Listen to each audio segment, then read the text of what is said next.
बिहार में धर्म की राजनीति समय दर समय एक नया मोड़ ले रही है। रामचरितमानस से आगे बढ़कर राजनीति अब मदरसे के बीच आ फंसी है। दरअसल मदरसों की जांच को लेकर हाई कोर्ट ने कुछ दिन पहले आदेश दिया था। ये जांच मदरसों में कथित रूप से होने वाली आतंकी गतिविधियों पर रोक लगाने के उद्देश्य से किया जाना था, लेकिन हाई कोर्ट के आदेश के बावजूद अब तक राज्य सरकार की ओर से इस दिशा में कोई पहल नहीं की गई है। जांच किए जाने को लेकर बीजेपी लगातार रूप से सरकार पर दबाव बनाने में लगी हुई है। उनके घेरे में न सिर्फ एक विशेष समुदाय बल्कि बिहार के मौजूदा मुख्य सचिव भी आ गए हैं। देखिए, मैं तो पहले से भी आप लोगों के बीच ही कहा था कि मदरसे के माध्यम से अनुदान की राशि दी जाती है और आतंकवादियों को पनाह मिलता है। मदरसे में अनुदान की राशि से आतंकवादियों को पनाह मिलता है और माननीय न्यायालय के द्वारा जो जांच की बात कही गई है और सीतामढ़ी के उस व्यक्ति को जो मदरसे की जांच के लिए अलाउद्दीन बिस्मिल, एक माँ भारती का वो भी संतान है जो सच को उजागर किया है।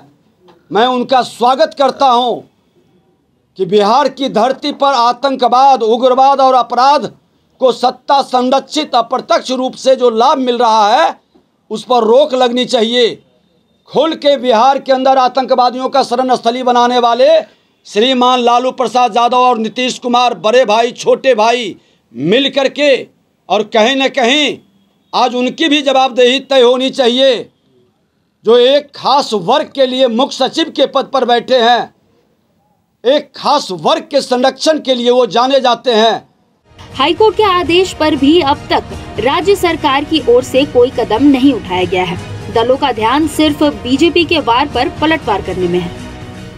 विजय सिन्हा जी तरह तरह का बयान देते रहते हैं। उनके बयान पे हम लोग बहुत ज़्यादा ध्यान नहीं देते हैं। उनका जो लगातार कार्यकाल रहा है, पहले का भी कार्यकाल रहा है, वो भी विवादित रहा है।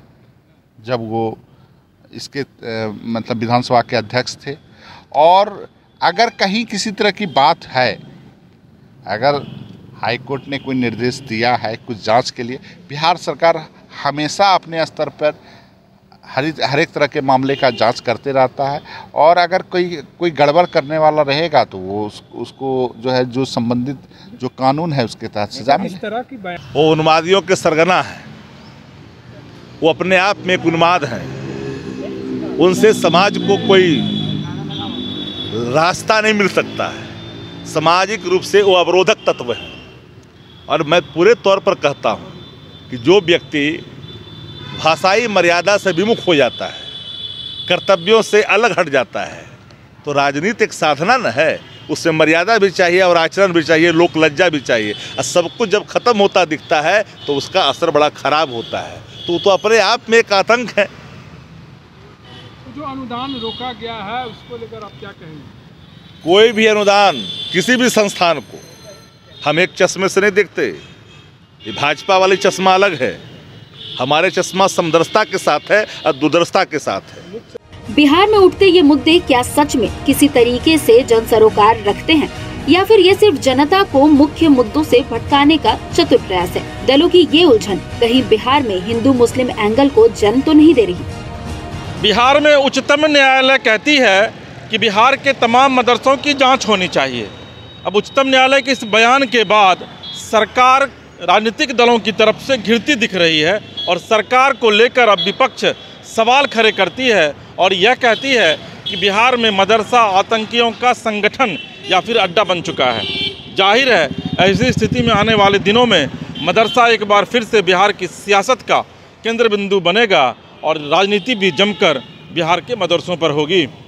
पटना से अपना सहयोगी मणिभूषण के साथ SK राजीव, समाचार प्लस।